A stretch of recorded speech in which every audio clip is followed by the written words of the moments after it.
बिस्मिल्लाहिर्रहमानिर्रहीम। अस्सलाम वालेकुम स्टूडेंट्स। अच्छा जी, आज के लेक्चर का जो ऑब्जेक्टिव है वो ये है कि हमने अगेन एक पीडी सॉल्व करनी है, ठीक है। और मेथड वही है हमारा, एडीएम यूज़ करेंगे, डोमेन डिकम्पोजिशन मेथड। और जो आज हमने जो चीज़ ऐड की है वो क्या ऐड की है कि इक्वेशन होमोजीनियस नहीं होगी बल्कि इनहोमोजीनियस, या इनहोमोजीनियस के लिए लोग नॉन होमोजीनियस का वर्ड भी यूज़ करते हैं, ठीक है। दोनों का मतलब सेम है। तो अब के हमारे पास जो पीडी होगी वो होगी तो लीनियर भी, फर्स्ट ऑर्डर होगी और इनहोमोजीनियस होगी, ठीक है। हायर ऑर्डर पर भी हम आएंगे इंशाल्लाह, ठीक है, और नॉन लीनियर पर भी आएंगे। लेकिन अभी फिल वक्त जो सिंपल केस पहले था वो होमोजीनियस का था, फिर हमने उसे थोड़ा सा कॉम्प्लेक्स करने की कोशिश की तो हमने इनहोमोजीनियस या नॉन होमोजीनियस बना दिया। अब इनहोमोजीनियस और नॉन होमोजीनियस की हमने सिंपल डेफिनेशन ये की थी कि ये हमारे पास पीडी है,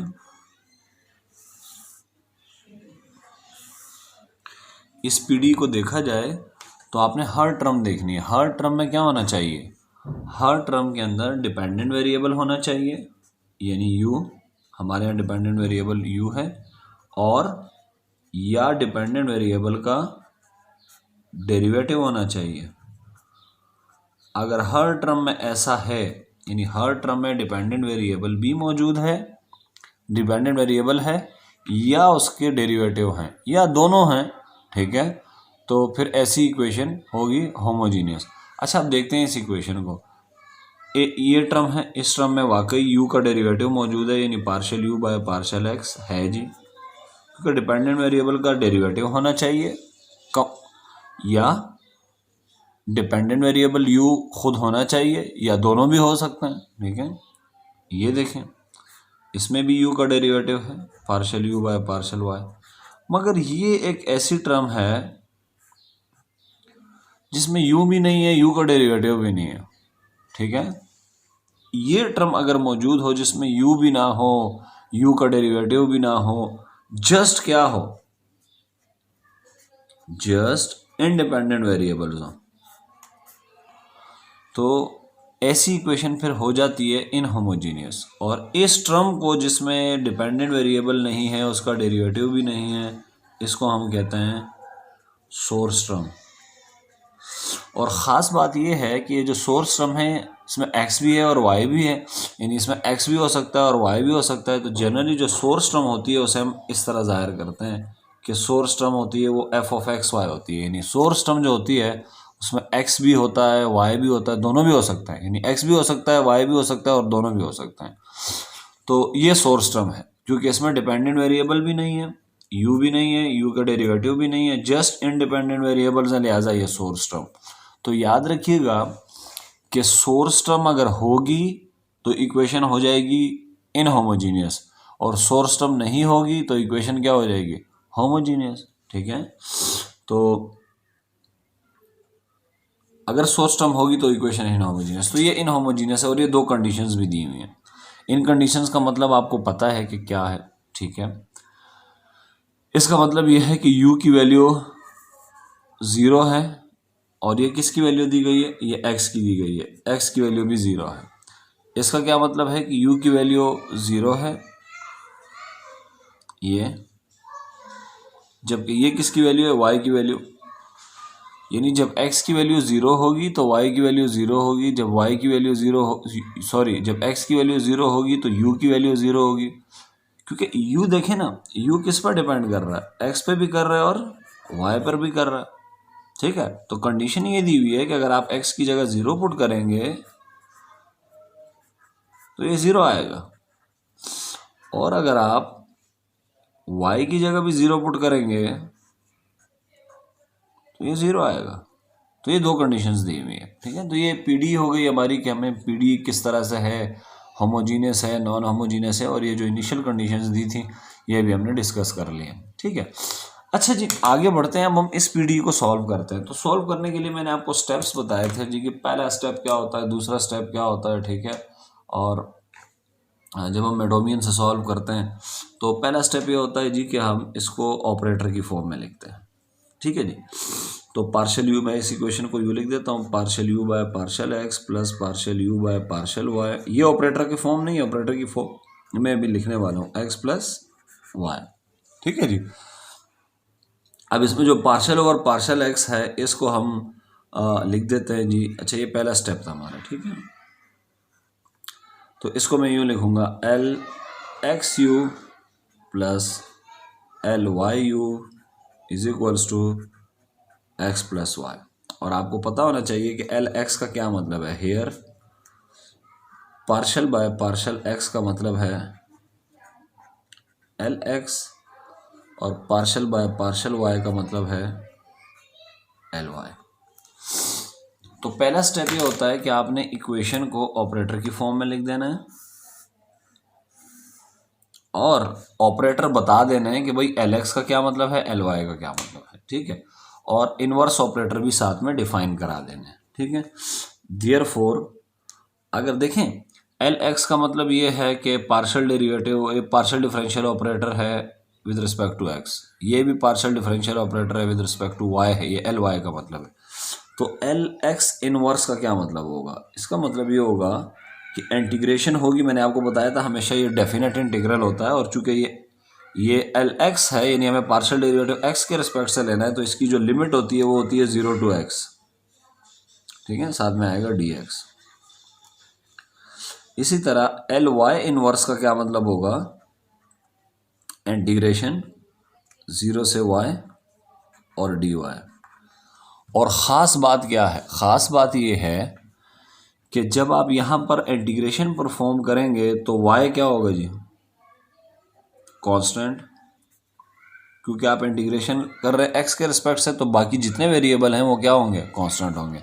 सिमिलरली यहाँ भी होगा, यहाँ इंटीग्रेशन हो रही है y के रिस्पेक्ट से, तो जो x है उसको हम सपोज करेंगे कि वो कांस्टेंट है। ठीक है जी, तो ये हम यहाँ तक पहुँच गए जी। दूसरा स्टेप ये होता है कि आपको inverse operator both side apply करना होता है। ये हमारी इक्वेशन है। अब हमारे पास एल एक्स इनवर्स भी है, एल वाई इनवर्स भी है, दोनों में से कोई से भी अप्लाई कर सकते हैं। ठीक है, वैसे मैं इसके बाद का जो लेक्चर है ना उसमें मैं आपको बताऊंगा बड़ी डिटेल के साथ कि कौन सा इनवर्स अप्लाई करना चाहिए।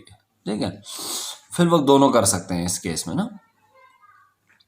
अच्छा जी, अगर आप इसको एल इनवर्स एक्स अप्लाई करेंगे बोथ साइड इस इक्वेशन पे, जो आपने ऑपरेटर की फॉर्म में लिखी है, इसको कह देते हैं इक्वेशन नंबर 1। इस 1 पे अगर मैं एल एक्स इनवर्स अप्लाई करूंगा तो यहाँ से जो सोल्यूशन आएगा उसको हम एक्स सोल्यूशन कहते हैं, और अगर एक student L y inverse apply करता है तो वहाँ से जो सोल्यूशन आएगा उसे हम वाई सोल्यूशन कहते हैं, लेकिन दोनों बराबर होते हैं। ठीक है, तो ये परेशानी नहीं होनी चाहिए कि सोल्यूशन डिफरेंट आएंगे, मैं पिछले लेक्चर में बड़ी डिटेल में समझा चुका हूँ मैं ये चीज़ें। तो एल एक्स इनवर्स और एल वाई इनवर्स ये में से कोई एक अप्लाई करते हैं। एल इनवर्स अप्लाई करता हूँ मैं, ठीक है, एल एक्स इनवर्स अप्लाई करता हूँ मैं बोथ साइड। ठीक है, बाय अप्लाइंग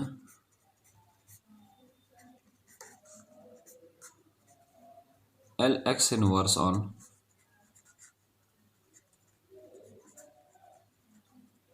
बोथ साइड्स। ठीक है जी, एल एक्स इनवर्स अप्लाई करेंगे तो इक्वेशन हमारी क्या थी, देखें इक्वेशन हमारी ये है, L x this plus L y this is equals to x plus y, ये हमारी इक्वेशन है। और अब हमने हर टर्म पे क्या अप्लाई कर देना है, इस पे भी एल एक्स इनवर्स, इस टर्म पर भी एल एक्स इनवर्स, और इस पर भी एल एक्स इनवर्स। अच्छा, लास्ट टाइम मैंने आप लोगों को बताया था कि अंदर ऑपरेटर है, ये ऑपरेटर है डिफरेंशियल ऑपरेटर, और ये उसका इनवर्स है। ठीक है, ये एल एक्स है, ये एल एक्स इनवर्स है, ये एल वाई है और ये एल वाई इनवर्स नहीं है, ये एल एक्स इनवर्स है। तो इसको हम सिंप्लीफाई नहीं करेंगे अभी। ठीक है, तो सबसे पहले हम इसको सिंप्लीफाई करेंगे। लास्ट टाइम मैंने आपको बताया था, एक रिजल्ट हमने लिखा था लास्ट टाइम कि कभी भी अगर यूं आ जाए एल एक्स इनवर्स और एल एक्स यू, ये आपने याद रखना है, ये लास्ट टाइम मैंने प्रूफ किया था, इज इक्वल टू, इसका रिजल्ट आता है u x comma y minus u 0,x sorry, ये लास्ट टाइम हमने प्रूफ किया था। ये वाला अप्लाई करेंगे यहाँ पर, ये इस फर्स्ट टर्म पर ये रिजल्ट अप्लाई करेंगे, ठीक है। तो क्या बनेगा जी, u x comma y minus u 0,y plus L x inverse L y u is equals to L x inverse x plus y. अच्छा, जब हम होमोजीनियस कर रहे थे ना, होमोजीनियस पीडी जब हम सॉल्व कर रहे थे तो उसमें ये चीज़ नहीं होती है, ठीक है। और जो नॉन होमोजीनियस है उसमें इस तरह की टर्म ज़रूर आती है। इसमें देखें एल एक्स इनवर्स है और ये एक्स और वाई पर अप्लाई हो रहा है, यानी ऐसी टर्म है जिसमें एक्स और वाई मौजूद है। ये असल में सोर्स टर्म है। अगर आप लोग को याद हो, मैंने इसे सोर्स टर्म कहा था।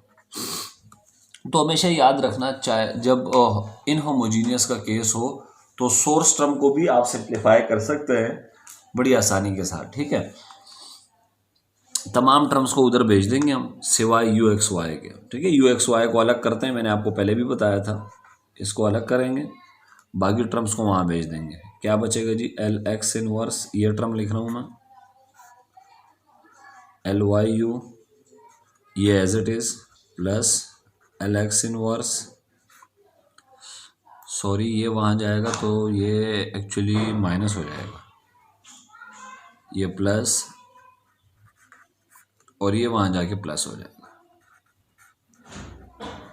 अब आपने चीज़ें देखनी है बड़े गौर से। u 0,y ये आपको दिया हुआ है जी, u 0,y 0 के बराबर है, ठीक है। तो यहाँ पे आप लिख लें कि सिंस u 0,y इज 0, तो इसकी जगह मैं 0 लिख दूंगा तो ये टर्म ख़त्म हो जाएगी। अच्छा, बाकी क्या बचेगा उसको देखें। इसको मैं पहले लिख रहा हूँ, रीज़न कोई नहीं है सिवाय इसके कि पॉजिटिव टर्म मेरी आदत है कि मैं पहले लिखता हूँ, नेगेटिव टर्म मैं बाद में लिखता हूँ।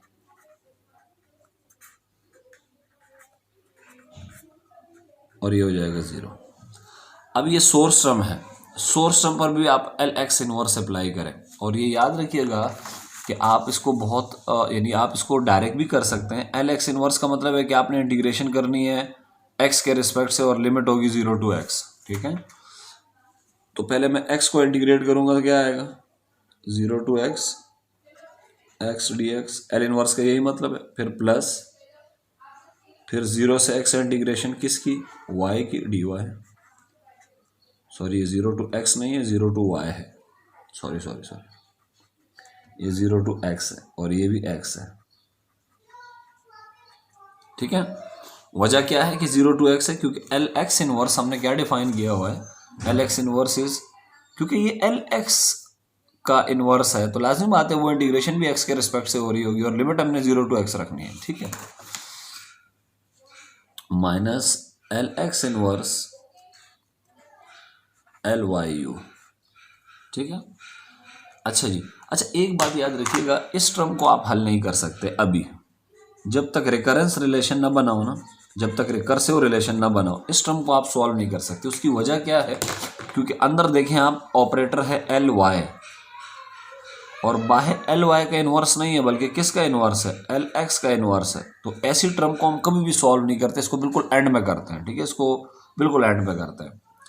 अच्छा जी, लेफ्ट हैंड साइड पे है यू एक्स वाई, ठीक है स्टूडेंट्स। अच्छा, अब ये x की इंटीग्रेशन सबको पता है जी, एक्स स्क्वायर बाई 2 होती है, ठीक है। तो ये मैं लिख दूंगा यहाँ पे u x, y is equals to x square by 2 0 to x plus, अच्छा ये देखिएगा x की इंटीग्रेशन हो जाएगी एक्स स्क्वायर बाई 2, y क्या चीज़ है, y तो कांस्टेंट है क्योंकि मैं इंटीग्रेशन x के रिस्पेक्ट से कर रहा हूँ, तो ये y क्या हो जाएगा, ये साइन ऑफ इंटीग्रेशन से बाहर आ जाएगा। तो क्या बचेगा अंदर, सिर्फ 1 की इंटीग्रेशन हम सबको पता है कि x होती है, ठीक है। तो यहाँ पे आएगा x और लिमिट क्या होगी हमेशा 0 to x, ठीक है। और बाकी जो इक्वेशन है वो जो भी टर्म्स हैं वो एज इट इज हमने लिख देनी है। यस, आप इस पे लिमिट अप्लाई करेंगे जी कैसे, फंडामेंटल थ्योरम ऑफ कैलकुलस है, ठीक है। फंडामेंटल थ्योरम ऑफ कैलकुलस बिल्कुल बेसिक कैलकुलस में पढ़ा होगा ये। पहले अपर लिमिट अप्लाई करते हैं और फिर माइनस लोअर लिमिट अप्लाई करते हैं, तो ये आएगा जी x²/2 प्लस ये आएगा x minus LX inverse LYU। ये रिजल्ट आपके पास आ गया है, ठीक है। तो पहले स्टेप में हमने क्या किया, पहले स्टेप में हमने ऑपरेटर की फॉर्म में लिखा, दूसरे स्टेप में हमने इसे लिखा इन्वर्स अप्लाई किया। और याद रखिएगा जब ये इन्वर्स अप्लाई करते हैं, applying inverse on both side, तो ये बड़ा स्पेशल किस्म का रिलेशन है जो हमने लास्ट टाइम ड्राइव किया था, ये भी यूज़ करते हैं। अच्छा, और ये यूज़ करते हुए इस बात का ख्याल रखना कि देखिए यहाँ पे क्या आ रहा है, चेक करें u0, y, ये इनिशियल कंडीशन दी हुई है, ये भी यूज़ करते हैं, ठीक है।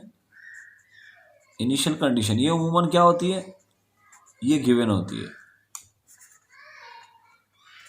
जैसे इस क्वेश्चन में 0 दी हुई है तो ये गिवन होती है, ठीक है। अच्छा जी, अब आप क्या करेंगे, ये वो स्टेप है जो बड़ा इंपॉर्टेंट स्टेप है, और इस स्टेप में हम क्या करते हैं, इस स्टेप के अंदर हम जो अननोन फंक्शन है ये u, जो अननोन फंक्शन u है, इसके लिए एक सीरीज डिफाइन करते हैं जिसको हम कहते हैं डिकम्पोजिशन सीरीज, ठीक है। उसमें इनफाइनाइट नंबर ऑफ कंपोनेंट्स होते हैं, ठीक है, वो डिफाइन करते हैं, ठीक है। तो जो डिकम्पोजिशन सीरीज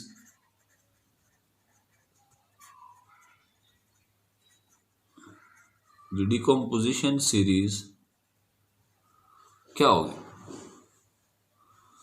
तो ये जो डिकम्पोजिशन मेथड है ये हमें हमसे डिमांड यही करता है कि आपने जो फंक्शन है जो अननोन है उसको आपने डिकम्पोज कर देना है एक इनफाइनाइट सीरीज की शक्ल में, जो कुछ इस तरह का होगा।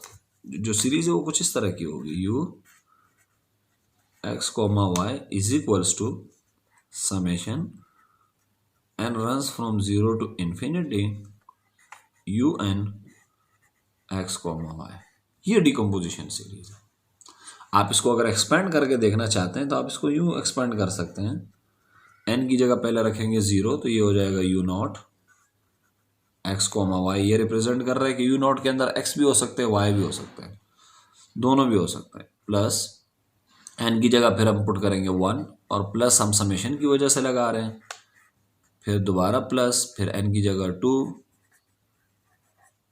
And so on. तो ये डिकम्पोजिशन सीरीज है, ये डिकम्पोजिशन सीरीज है जिसको हमने ऊपर समेशन की नोटेशन में लिखा हुआ है, और ये इसके डिफरेंट कंपोनेंट्स है। ये फर्स्ट कंपोनेंट है जिसको हम अगर याद हो जीरोथ कंपोनेंट भी कहते हैं। इस तरह ये सेकंड कंपोनेंट है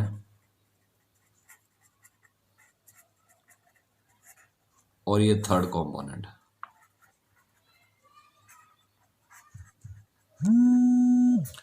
ठीक है जी, ये थर्ड कंपोनेंट है। बहरहाल अब हमने करना ये है कि ये जो डिकम्पोजिशन सीरीज है इसको उठा के इसको कह देते हैं इक्वेशन 2, इसके अंदर पुट कर देना है। ठीक है, इसके अंदर पुट कर देना। और इसको पुट करने का मकसद क्या है, असल में हमें फाइंड करना होता है u, ये हमें फाइंड करना है। ठीक है, और ये बराबर है इस समेशन के जो डिकम्पोजिशन सीरीज है। तो एक्चुअली हमें क्या फाइंड करना है, एक्चुअली हमें u0 फाइंड करना है, u1 फाइंड करना है, u2 फाइंड करना है। बस 3 टर्म्स फाइंड कर दें तो आपके पास u(x, y) आ जाएगा एक सीरीज की शक्ल में।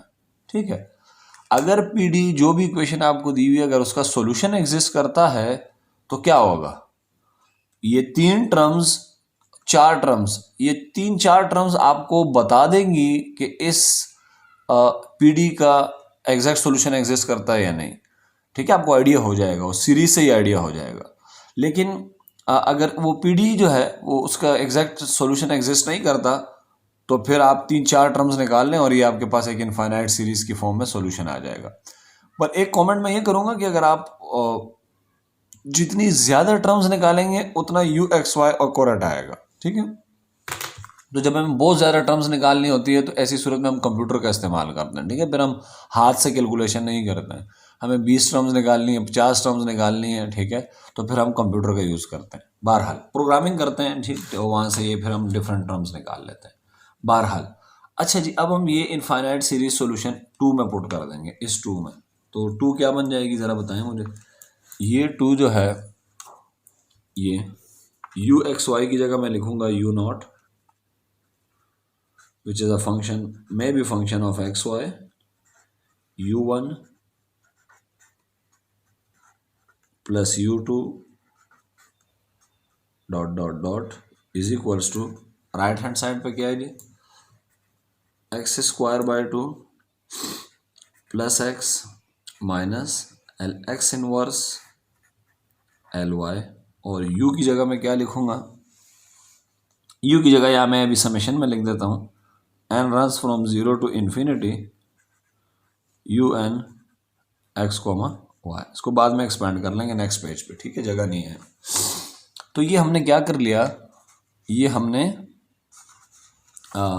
जो डिकम्पोजिशन सीरीज थी उसको उठा के इस इक्वेशन में पुट कर दिया, ठीक है, जिसमें हमने यू एक्स वाई को अलग किया हुआ है। ठीक है, अब आपने एक काम करना है, सबसे पहले आपका जो इम्पोर्टेंट है वो जीरोथ कॉम्पोनेंट है। जीरोथ कॉम्पोनेंट कैसे निकालते हैं मैंने आपको पहले भी बताया था। ये यू नॉट एक्स वाई ये हमेशा बराबर होगा, देखें यहाँ पे क्या है एल एक्स इनवर्स, और इस एल एक्स इनवर्स का जो आर्गूमेंट है जो इसके सामने लिखा हुआ है उसमें चेक करें यू एन मौजूद है, यानी इनफाइनाइट सीरीज मौजूद है। तो इसको छोड़ के इसको छोड़ के जो भी आ रहा है वो आपका यू नॉट है, तो ये हमारा यू नॉट है। ठीक है, तो देयरफॉर जो यू नॉट है विच में भी function of x y, u not constant भी हो सकता है, यू नॉट वेरिएबल भी हो सकता है, उमूमन वेरिएबल होता है, इसमें एक्स भी आ सकता है, वाई भी आ सकता है। अगर यू 3 वेरिएबल पर डिपेंड कर रहा होता है एक्स वाई जी पे तो फिर जी भी आ सकता है। ठीक है, लेकिन अब आ रहा है x square upon 2 plus, sorry यहाँ पे वाई भी है, ठीक है, यहाँ वाई हम भूल गए हैं, वाई जो हमने कॉमन निकाला था वो वाई भी है यहाँ पे। ठीक है, ये वाई प्लस एक्स वाई, ये यू नॉट आ गया। ठीक है, अच्छा जी, अब हम यू नॉट निकालने के बाद हम करते क्या हैं कि हम कंस्ट्रक्ट करते हैं कि जो हमारे पास एक रिकरेंस या रिकर्सिव रिलेशन, और ये हम क्यों करते हैं ताकि हम डिटरमिन कर सकें सक्सेसिव कंपोनेंट्स। यानी मैंने यू नॉट तो निकाल लिया, मुझे u1 चाहिए, u2 चाहिए, u3 चाहिए, तो उसके लिए मैं क्या करूँगा, देखिए उसके लिए करते क्या है, u naught plus u1 plus u2 plus u3 plus dot dot dot is equal to, अच्छा ये चेक करें किसके बराबर है जी, u naught u1 u2 plus dot dot dot is equal to this, ये पूरा मैं लिखने जा रहा हूँ एक्स स्क्वायर बाय 2, आप लोगों को समझाने के लिए कि किस तरह रिकर्सिव रिलेशन को डिफाइन किया जाता है। ठीक है, L x inverse L y, और यहाँ मैं अब अंदर पूरी सीरीज लिख रहा हूँ you naught plus u1 plus u2 plus dot dot dot. अच्छा जी, रिकर्सिव रिलेशन कैसे डिफाइन किया जाता है, यू नॉट तो हम निकाल चुके हैं और ये यू नॉट इसके बराबर है। ठीक है जी, इसका मतलब है कि जो रिकर्सिव स्कीम हम डिफाइन करने जा रहे हैं वो इनके लिए नहीं है। ठीक है, तो रिकर्सिव स्कीम क्या होगी,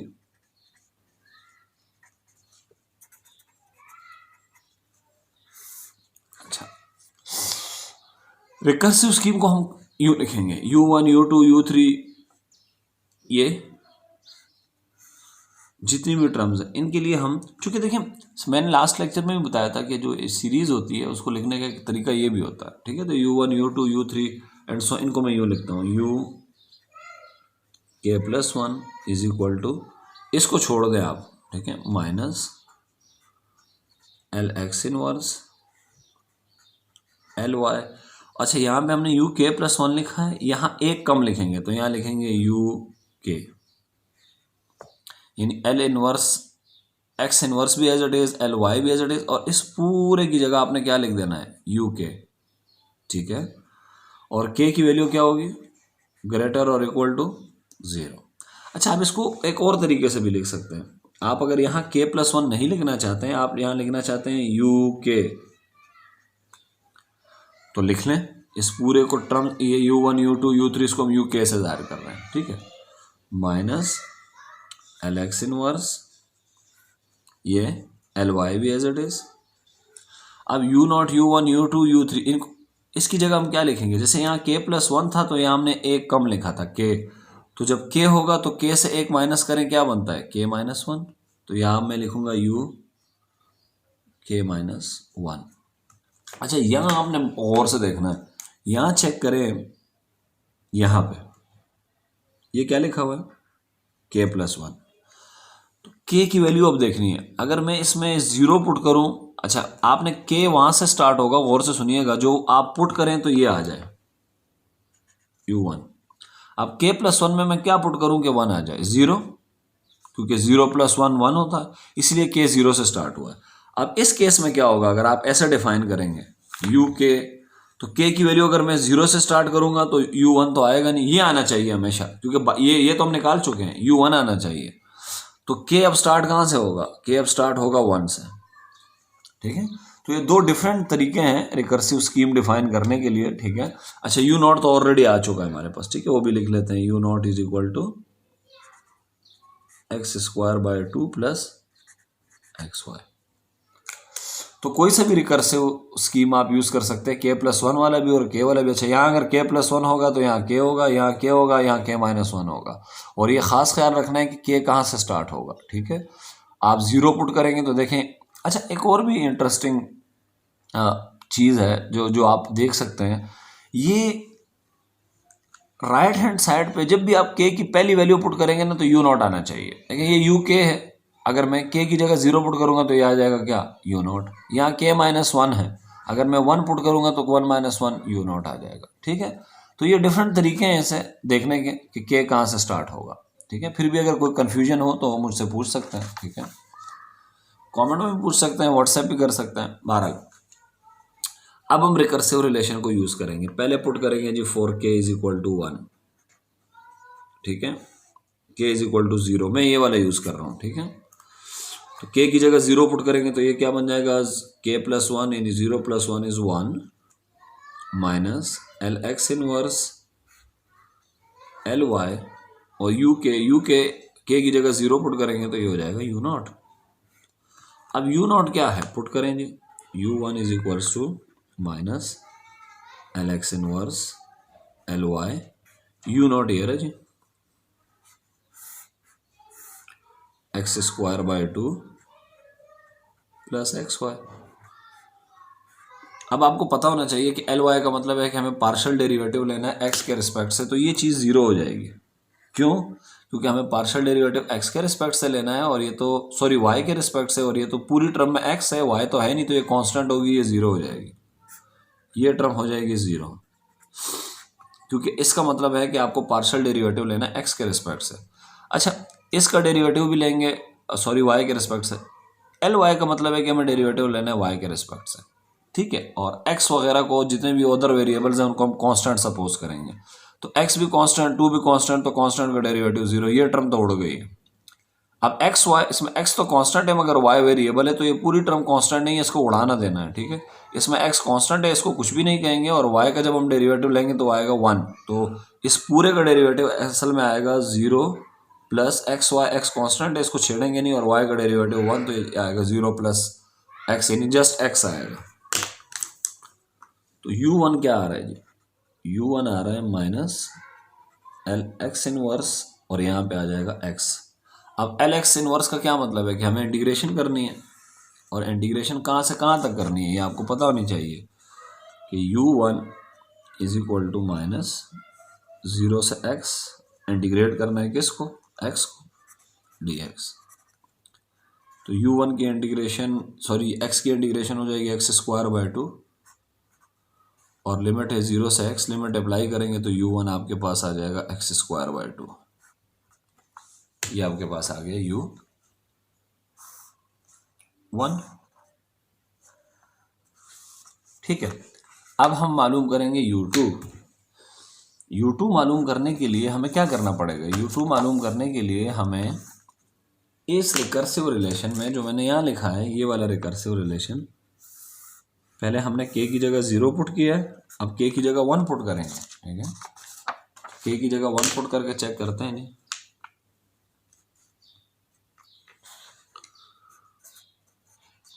put k is equal to 1 in recursive scheme. Put करें जी, 1 पुट करें, क्या आएगा? 1 पुट करेंगे तो ये बनेगा u k+1 है तो ये 2 बन जाएगा, minus l x inverse l y, और ये बन जाएगा u1। ठीक है, यहाँ मैंने पुट किया, देख लेते हैं एक दफ़ा। k+1, 1 की जगह, k की जगह मैंने 1 पुट किया है, 1 + 1 2, और यहाँ ये u1 बन जाएगा। ठीक है, u1 अभी हमने निकाला है, याद रखिएगा, u1 आया है x² 2। ठीक है, तो ये u1 की वैल्यू आई है, माइनस भी है इसके साथ। ठीक है, ये माइनस भूल गए हम। ठीक है, भूलना नहीं है। अच्छा जी, u2 अब क्या आएगा जी? u2 is equal to minus L x inverse L y, और u1 की वैल्यू हमने निकाली है माइनस x² 2। अच्छा, याद देखिएगा, इस एल वाई का मतलब तो यही है कि मैं पार्शियल डेरिवेटिव, इसका मतलब असल में क्या है? Partial over partial y. इसका डेरिवेटिव लेना है y के रिस्पेक्ट से, y तो इसमें है ही नहीं, तो ये पूरी टर्म कांस्टेंट है, तो इसका डेरिवेटिव क्या आ जाएगा? 0। मैं यूँ लिख दूंगा L2 is equal to minus L x inverse, और ये 0। अब 0 को इंटीग्रेट करूँगा तो 0, तो u2 भी 0 आ गया। याद रखें, जब u2 0 आ गया ना, तो इसका मतलब है u3 भी 0 होगा, u4 भी 0 होगा, और उसकी रीज़न मैंने लास्ट टाइम भी आपको बताई थी, एक दफ़ा फिर बता देता हूँ। ठीक है, एक्सप्लिसिटली बता देता हूँ ताकि कोई मसला ना हो। अच्छा, अभी हमने k पुट किया है 1, k पुट करते हैं जी, put k is equal to 2 in recursive scheme. ये वाली स्कीम है जी, मैं यहाँ दिखा देता हूँ, ये वाली स्कीम है। इसमें पुट करते हैं k की जगह 2, तो ये आ जाएगा k+1 इन 2+1, ये u3 is equal to minus L x inverse L y u k की जगह 2 पुट करेंगे। ठीक है, अब देखें जी, बिल्कुल कॉमन सेंस है, u2 की वैल्यू कितनी आई है? 0। वो जब आप यहाँ पुट करेंगे u2 की वैल्यू 0, तो 0 का आपने क्या लेना है असल में? डेरिवेटिव, वो भी 0 हो जाएगा, फिर उसको इंटीग्रेट करना है, वो भी 0 हो जाएगा, तो u3 भी क्या आएगा? 0। और इसी तरह से u4 u5 ये सब क्या आएंगे? सब 0, ये जितने भी हैं ये सब 0 आएंगे। ठीक है, तो इसका मतलब ये हुआ कि हमारा जो सॉल्यूशन है वो हमने पहले देखा था कि क्या था। ठीक है, जो डिकम्पोजिशन सीरीज थी वो क्या थी? Since our decomposition series is what? ux, y is equal to u0 plus u1 plus u2 और प्लस डॉट डॉट डॉट। अब इसमें हम वैल्यूज पुट करेंगे, यानी जो कंपोनेंट्स हमने निकाले हैं इनफाइनाइट ये डिकम्पोजिशन सीरीज के, वो फाइंड करेंगे। तो ये u(x,y) as it is. u0 हमने क्या फाइंड किया? u0 हमने फाइंड किया था x² 2 प्लस xy, और u1 ये देख लेते हैं एक दफ़ा, ये हमने u0 फाइंड किया था x² 2 प्लस xy। ठीक है, और u1 हमने फाइंड किया माइनस x² 2, तो यहाँ लगा देते हैं जी माइनस x² 2, ये माइनस x², ये दोनों कैंसिल।